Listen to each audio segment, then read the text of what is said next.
Last week, we spent some time talking about the very first spiritual barnacles that showed up in the church of Jerusalem, named Ananias and Sapphira. How that their influence slowed down the efforts and the work of the nave, the boat that was in Jerusalem, that spiritual boat. The purpose of that study, I said last week, was to set the contrast for a mini series that we're going to be looking at involving the character of encouragement, specifically Barnabas. And we ended last week with, are you a barnacle or a Barnabas? And that's where we're going to be looking over the next few weeks, trying to realize the importance of being encouragers. Just for the record book, anybody here get too much encouragement? Because you really might as well leave if you're getting too much encouragement, because there's nothing to say that okay. So we all understand the nature of discouragement. Before we begin, though, to look specifically at Brother Barnabas, I want us to look at how devastating discouragement really is. In other words, we began last week by just finding out that discouragement is there. It shows up quickly. But I want us to paint a broad picture of what discouragement looks like. And we're going to look at three different areas this morning. We're going to begin by defining discouragement. We're then going to talk about the dilemmas that trigger discouragement.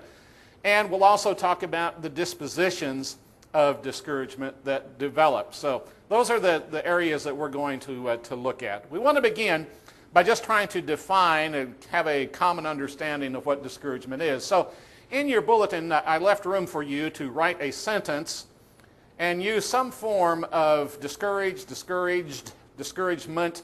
Use some form of that word in your sentence. So just take a moment, use that space, write out a sentence with discourage in it.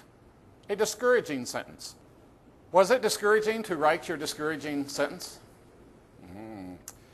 We look to the dictionary. Here's what we find is offered to help us understand discouragement. It means to deprive of courage, hope, or confidence, to dishearten or dispirit. It means to dissuade. It means to obstruct by opposition or difficulty, to hinder, to express or to make clear disapproval of, or to frown upon.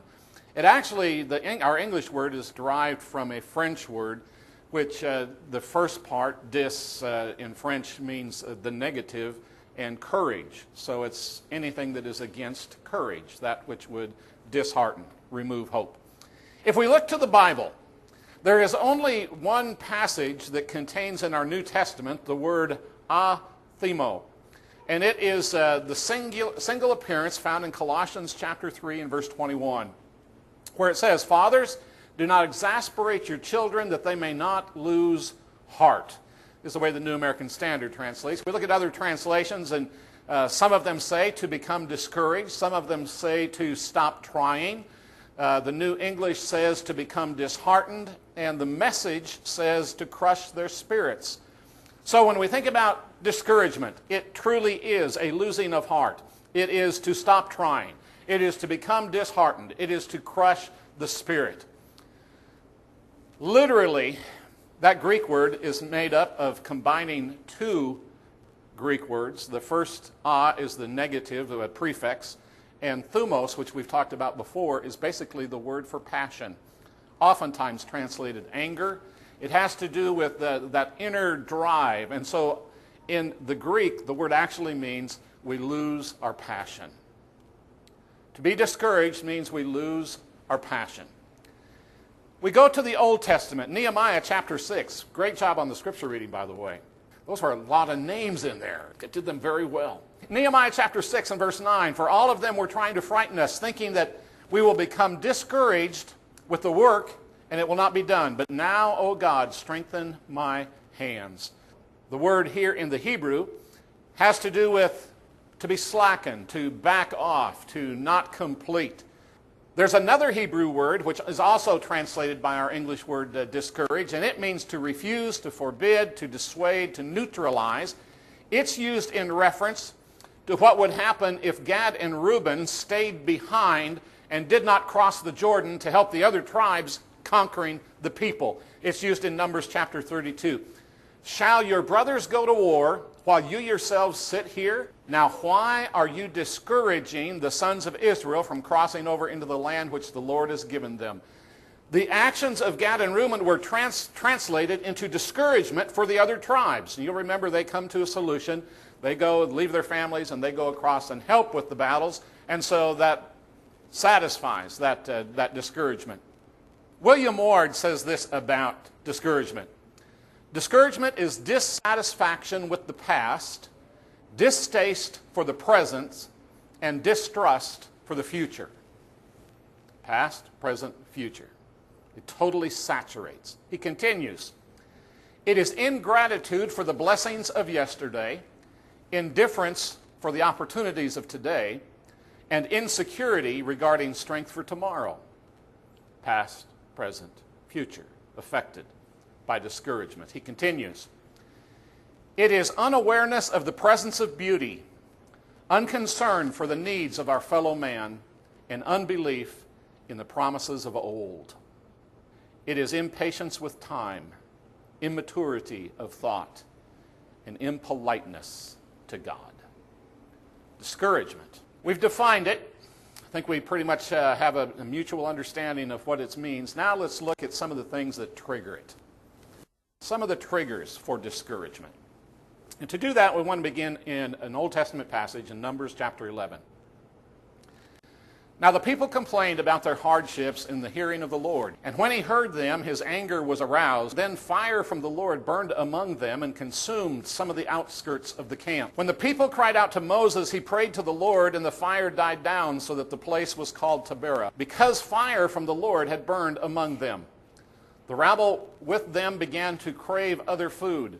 And again, the Israelites started wailing and saying, if only we had meat to eat. We remember the fish that we ate in Egypt at no cost, all the cucumbers, melons, leeks, onions, and garlic. But now we have lost our appetite. We never see anything but this manna. The manna was like coriander seed and looked like resin, and people went around gathering it and then ground it in a hand mill or crushed it into a mortar. They cooked it in a pot or made it into cakes, and it tasted like something made with olive oil. When the dew settled on the camp at night, the manna also came down. Moses heard the people of the family wailing, each at the entrance to his tent. The Lord became exceedingly angry, and Moses was troubled. Do you sense discouragement in that passage? We've defined it. What is it that triggered discouragement? In this text, I'm going to identify three things that I think are triggers for discouragement. And the first one has to do with difficulties with people. Critics can get under our skin.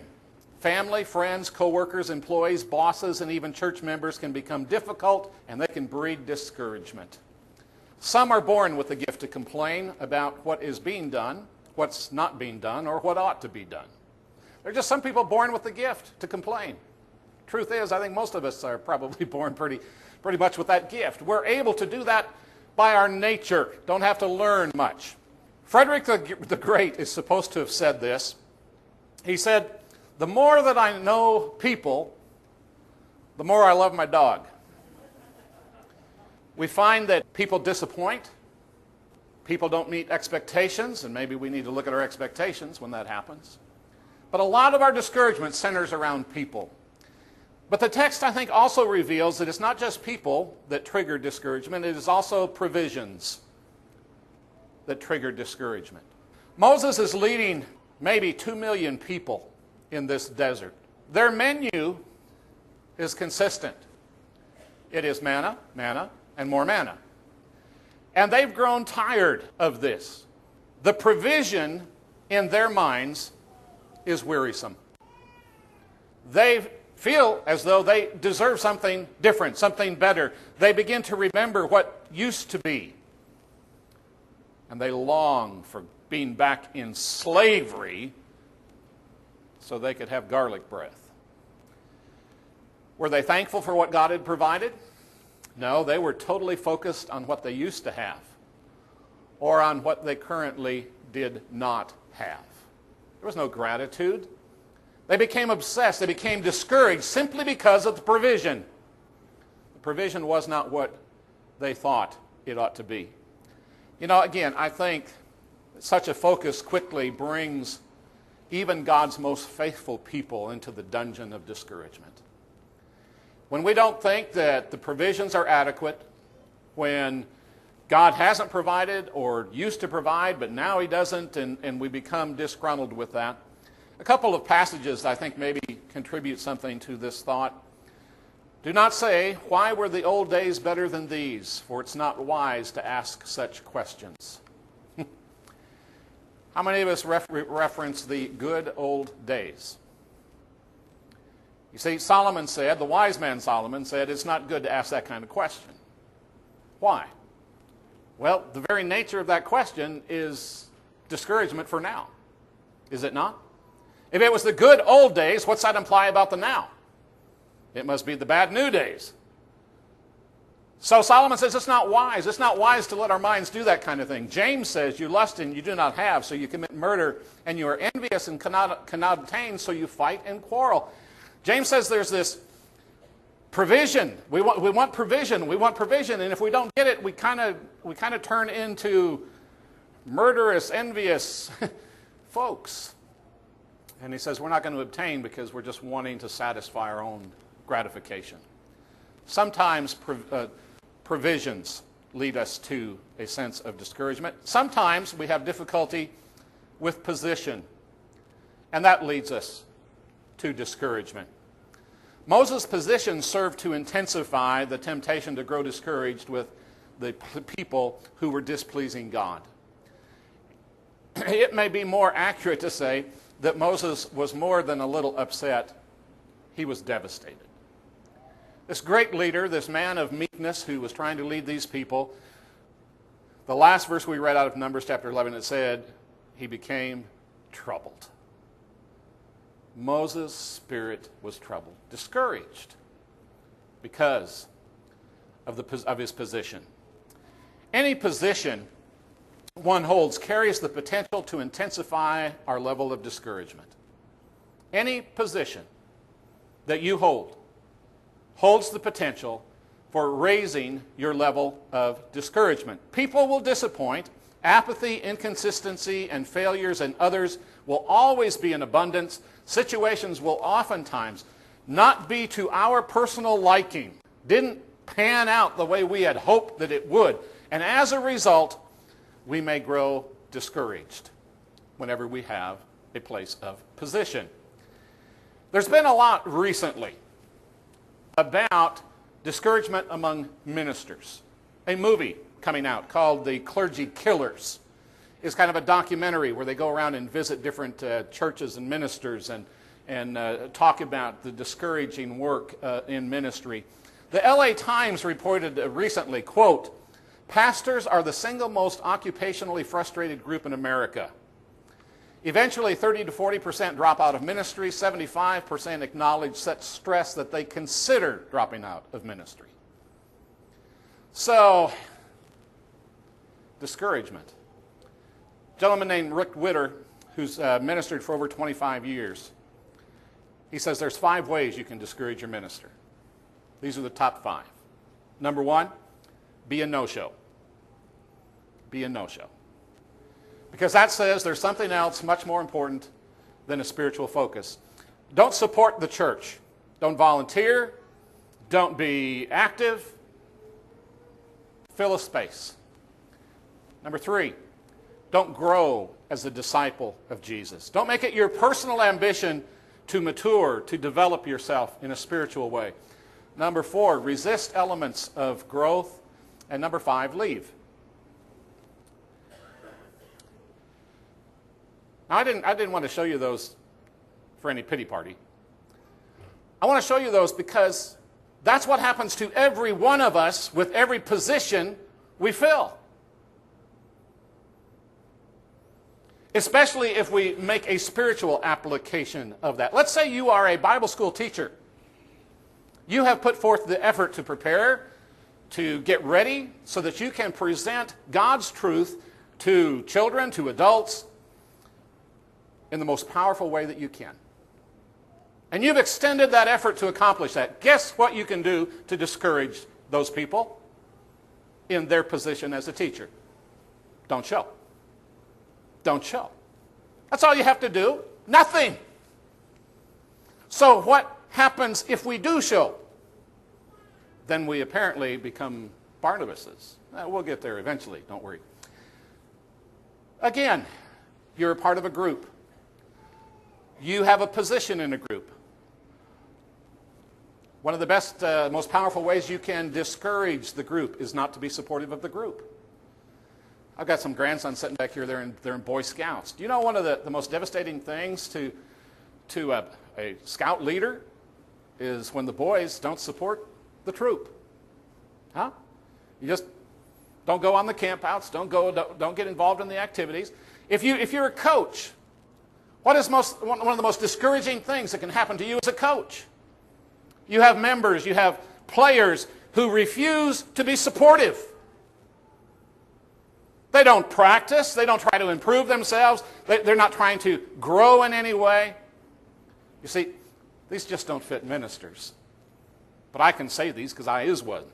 So I can put that out there, but I can let you know that whatever position you fill in any realm, these are the kinds of things that discourage you as well. Now, that's how it all works. That's how it plays out. Whatever position we hold in any environment that we hold it. These three primary areas of discouragement, I think, pretty well summarize all of the triggers that can set us into that discouraged state. People, provision, or position.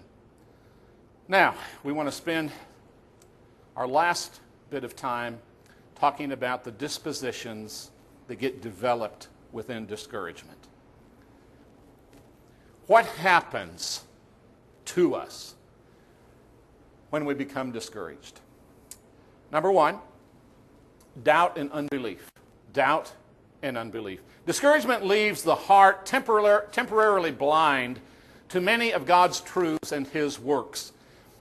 We can't see beyond a certain realm. And we're plugging along, we're working, but this is all we see. And the terrible part of that is it's just us. It's just our vision. That's all we get. That's all we translate. You know, as we think about that, think about John the Baptist as he's imprisoned for teaching powerfully, and he begins to doubt. And he sends some of his disciples to Jesus, and he asks, "Are you the one? Are you the expected one? Or is there somebody else?" John knew Jesus was the expected one. But what happened? He became discouraged, and as a result of his discouragement, he fell into this doubt. He was stuck there. The second thing is I think we become selfish. Discouragement becomes spiritual blinders, creating single focus on the source of discouragement and a failure to see anything else. Locked into hopelessness is exactly what happened to Elijah after he defeated the prophets of Baal on Mount Carmel and Jezebel issues her threat. But he himself went a day's journey into the wilderness, and he came and sat down under a juniper tree. This is the man who met with 450 false prophets. Fire from heaven came down and consumed his offering, his altar, and the water. And this man goes a day's journey into the wilderness and asks God to kill him. Take my life. That's pretty discouraged, don't you think? What got him there? Self-focus. Jezebel has made a threat. If she doesn't do to me as has been done to those prophets by the end of the day. Focus on himself. Thirdly, I think we become more susceptible to temptation when we're discouraged. That's what I believe Ephesians chapter 4 when it says you take care of your anger because you don't want to give the devil an opportunity. There are negative things in our life that give the devil a foothold. They give him an opportunity, and I believe discouragement is one of those things. It distracts, it weakens, it dulls the mind. It makes us less on guard against the workings the flaming missiles of the evil one. And so we're more susceptible to temptation. That's why Peter will say, stay alert. Watch out for your enemy. He is that lion who wants to swallow you whole. And we need to stand firm and resist him. We lose that. We lose that focus when we're discouraged. Another avenue that I think discouragement works is we find that our tongue gets less guarded. It flows more freely. The discouraged are much more likely to struggle with an unguarded tongue. Discouragement feeds on judgments and lack of forgiveness, both of which easily become speech issues. When I'm discouraged, it's pretty easy to tell people I'm discouraged. It's pretty easy to spread discouragement. It's pretty easy to slander people. We look at James chapter 5, do not complain, brethren, against one another, that you yourselves may not be judged. Behold, the judge is standing at the door. You see, discouragement focuses in on my ability to be a judge, doesn't it? Much of our discouragement is because how I'm judging people, how I'm judging position, how I am looking at those things. And so that's self-judgment. And what James says is that kind of judgment leads me to complain. And so he says, don't complain. Don't complain. God's the only one that can judge. And Colossians chapter 3, bearing with one another, forgiving each other. Whoever has a complaint against anyone, just as the Lord forgave you, so also should you. Another outgrowth of discouragement is anger. It's easily developed over a period of discouragement. The emotion of anger holds the potential to turn into a disposition of total bitterness. Genesis chapter 4, God approaches Cain and he says, Cain, sin is crouching at your door, but you must master it. That's what he says in verse 4. But the scripture says, but then Cain, for his offering he had no regard. So Cain became very angry and his countenance fell. Why is he angry? Because he's judging. We're right back to he's processing selfishly. He has blinders on. All of this stuff has caused Cain not to focus on what Cain might be doing here that's causing his sacrifice to not be acceptable. So he grows angry with his brother, and God says, why are you angry? Why are you angry? I think discouragement also can lead us to just totally deciding we're going to give up. Discouragement sucks the life and the energy out of a person. An attitude of why bother often takes one down the path towards total abandon. We just become so discouraged, so blue, so down, that we decide that it's just not worth it. It's just not worth it. Nehemiah chapter 6 again. For all of them were trying to frighten us, thinking that we will become discouraged with the work, and it will not be done. You see, human logic says if I discourage people enough, they'll stop. They'll give up. And that's the case with Nehemiah. And Nehemiah then prays, oh God, strengthen my hands. And he leads the people to a solution in Nehemiah chapter 6. And they begin to carry weapons in one hand and station people on the wall so that they can continue the work. Discouragement. Discouragement can lead easily to just giving up. Just giving up. And then I think this is lastly, discouragement can also be discouraging to other people. When one who is discouraged will, in turn, become a discourager. Negative and pessimistic remarks and attitudes and actions carry the power to dishearten other people. And folks, the testimony to that is in the life of Barnabas. Barnabas was an encourager. Do you suppose people long to be around him? Discouragement brings discouragement to others. We looked at this last time. When Ananias and Sapphira are punished for their lying, for their scheming, it says in verse 13 that no one else dared join them, even though they were highly regarded by the people. Their discouragement spread. The devastation of discouragement. We've seen it by just defining the word. We have looked at how that the attitudes that come and trigger discouragement are people, provisions, and position. And we've examined the fact that there are certain dispositions that discouragement will lead to. Generates doubt, selfishness, temptation, tongue problems, anger, giving up, and discouraging others. Next week, we're going to look at the dangers of discouragement, the specific dangers of it. What might be the outcome in my life if I allow discouragement to continue?